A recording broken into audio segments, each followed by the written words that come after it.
पीले दांत वाली बहू। रंजना कभी ब्रश नहीं करती थी। उसे कितनी बार उसके माँ बाप ने डांटा, लेकिन उसका कोई असर उस पर होता ही नहीं था, जिस कारण से उसके दांत पीले पीले हो जाते हैं शादी के बाद।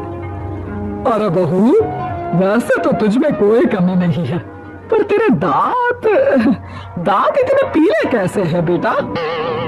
कैसे मतलब? कोई सर्जरी थोड़ी ना कराइए। वो तो क्या नाम, मैं ब्रश नहीं करती थी तो पीले हो गए। अब क्या करूं? आप कहें तो लाल करवा लो या फिर काले। यार ये क्या है, क्यों माँ से लड़ रही हो? लड़ रही हूँ? अरे मैं लड़ रही हूँ या ये बोल रही है कि दांत पीले है, पीले। अरे तपस्या थोड़ी ना की है इन्हें पीले करने के लिए, बकायदा ब्रश नहीं किया है 20 साल तक, तब जाकर। छी, कैसी बात कर रही हो? ये उस वक्त तो पीले नहीं थे जब हम लोग तुम्हें देखने आए थे। अरे तब साफ करवा लिया होगा डेंटिस्ट के पास जाकर।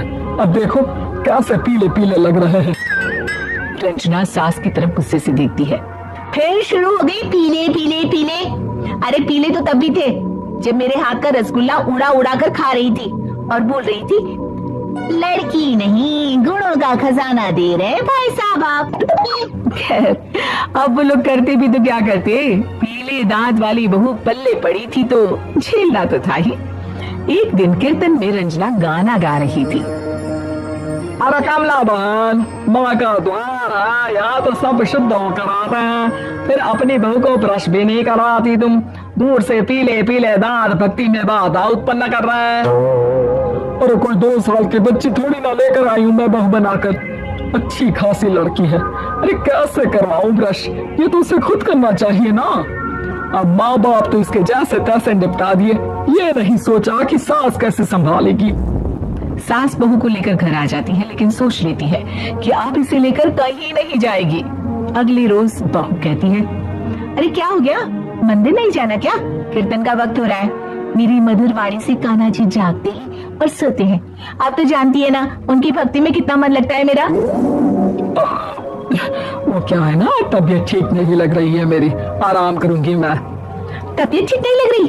अभी तो मिथुन के गाने पर नाच रही थी आप, और अब बोल रही है कि तबीयत ठीक नहीं लग रही। अरे भक्ति में मन लगा लो सासू माँ, ऊपर जाना है, क्या मुंह दिखाओगी आप? हाँ, सास को बहू की बात पर गुस्सा आ जाता है। मैं क्या मुंह दिखाऊंगी, इसकी चिंता तो ना कर, समझी? अपने मुंह की चिंता कर, जो ये पीले पीले दांत लेकर हर जगह पहुंच जाती है। पता है लोग कितना मजाक बनाते हैं। ना जी ना, मैं नहीं जाना कहीं तेरे साथ।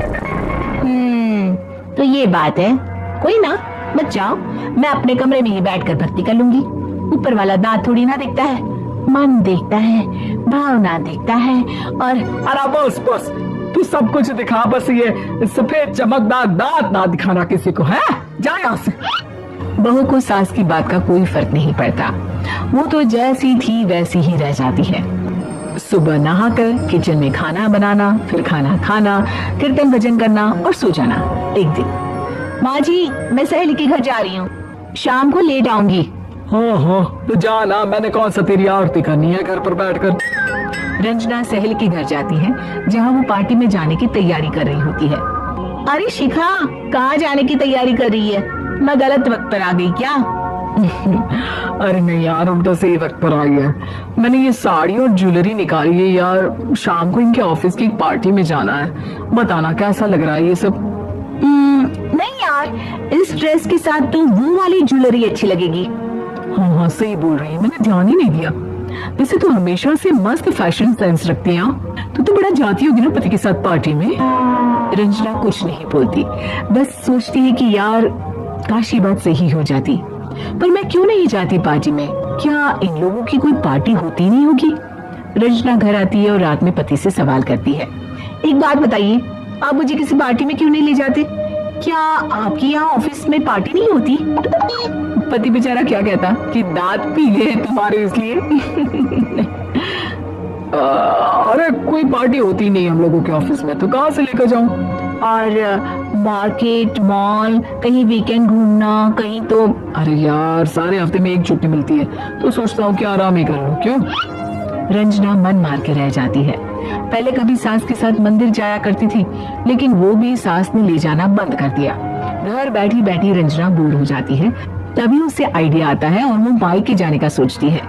सासू माँ, 2 दिनों के लिए मम्मी के घर जा रही हूँ। अच्छा अच्छा ठीक है, आराम से जा। और हाँ, माँ से कुछ अच्छी आदत सीख कर आना कि कैसे शरीर के हर भाग की तरह दांतों की सफाई भी जरूरी होती है, समझी? शुरू हो गई ना आप। वो लोग आपकी तरह नहीं है कि छोटी छोटी बात का बतंगड़ बना दे। उन लोगों के लिए मैं मायने रखती हूँ, ना कि मेरे पीले पीले दांत। रंजना माँ को बिना बताए उन लोगों को सरप्राइज देती है, लेकिन जैसे ही वो दरवाजे पर पहुंचती है, अंदर देखती है कि घर वाले कहीं जा रहे होते हैं। अब माँ, काश रंजना दीदी के दांतों वाली प्रॉब्लम नहीं होती तो वो भी हम लोगों के साथ चलती ना बुआ जी की बेटी की शादी में। हाँ बेटा, लेकिन अब उसे कौन समझाए कि उसको उसके पीले दांत नहीं दिखते, लेकिन उसके आसपास के लोगों को कितना एम्बैरेसिंग फील कराते हैं। मुझे तो कितनी बार उसके स्कूल की टीचर ने शिकायत की कि उसके साथ कोई लड़की बैठना भी नहीं चाहती, और ना ही कॉलेज में कोई उससे बात करना चाहता था। लेकिन पता नहीं क्यों उसे ये बात समझ में ही नहीं आती। कोई कमी नहीं है उस लड़की में, बस यही कि दांत पीले हैं।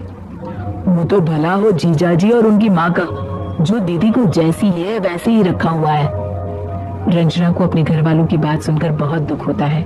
वो सोचती है कि वो क्या करे, लेकिन फिर वो सीधा डेंटिस्ट के पास जाती है, अपने दांत चमकाती है और कसम खाती है कि वो रोज ब्रश करेगी। और क्या हो गया, तुम तो 2 दिनों के लिए गई थी ना, पर कोई ना, अच्छा है, चलो आ गई तो।